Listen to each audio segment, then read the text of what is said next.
You know, Steve Jobs wasn't just some tech genius, he was this really profound thinker whose ideas on life, work, and even failure completely changed the game. So let's dive in and see if we can pull out some of his most powerful lessons, the ones we can actually use in our own lives. We're going to start right here with this incredibly raw quote. And look, this isn't about being gloomy or anything.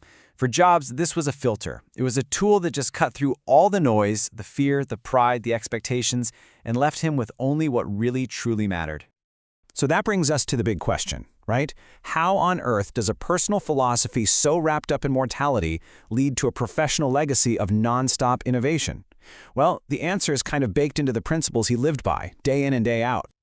So, what was his foundation? What was the bedrock of his whole approach? Well, it all boiled down to this one simple mantra he adopted and made famous. Basically, his entire worldview in just 4 words. Stay hungry, stay foolish. Man, this was so much more than a catchy phrase for him. It was a guiding star. It was about having the guts to not live somebody else's life, to escape what he called the trap of dogma, and to just follow your own heart and your own intuition. What's so cool here is seeing the two halves broken down. Stay hungry. That's all about ambition, right? Never settling, always pushing. But stay foolish is the other side of the coin. It's that willingness to try stuff that other people think is nuts, to take the risks that all the so-called smart people tell you to avoid.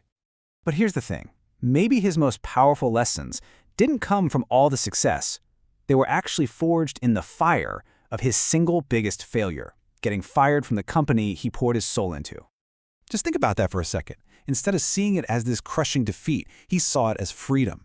It gave him permission to start over, to be a beginner again. And that mindset shift allowed him to enter one of the most creative periods of his entire life. It was a total reset.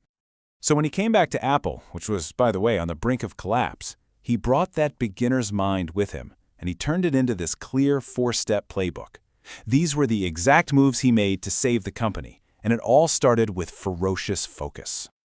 See, for Jobs, focus wasn't about what you did, it was about what you didn't do. It meant having the discipline to say no to hundreds of perfectly good ideas so you could pour all your energy into just a handful of truly great ones. He knew that real simplicity isn't just a clean look, it's what you get after you've wrestled with incredible complexity and won. And all of this was built on a culture of just extreme accountability. This quote says it all, doesn't it? At Apple, you were either responsible for making something work, or you were responsible for it failing. Excuses were irrelevant. You just owned your piece of the puzzle, end of story. Okay, so that culture of accountability was one piece. But there was another, much more philosophical lesson he talked about, and it was all about trusting your journey, even when it makes absolutely no logical sense. This is probably one of his most famous insights. It's this idea that the most important experiences in your life often feel kind of random or even useless while they're happening. You only see how they fit together when you look back. And this is the perfect illustration of that. He drops into a calligraphy class just for fun, right? Seems pointless. But a decade later, that knowledge becomes the secret sauce that made the Macintosh's typography so beautiful and different. And then years after that, that same design DNA is at the core of the iPhone. The dot from 1973 finally connected almost 30 years later. So, what's the takeaway for us? It means you have to trust in something. Your gut, your destiny, your curiosity, whatever. You have to have faith that the weird things you're drawn to now will have a payoff later, even if you can't see how. It's a huge leap of faith, for sure. Which brings us to the final and maybe the most personal lesson of all. If you accept that your time is limited and you trust that your journey makes sense, what are you supposed to do with that time? And there it is. That's the heart of it. For Jobs, passion wasn't some nice-to-have bonus. It was everything. It was the entire engine. He was absolutely convinced that you literally cannot do great work if you don't love what you do. They're inseparable.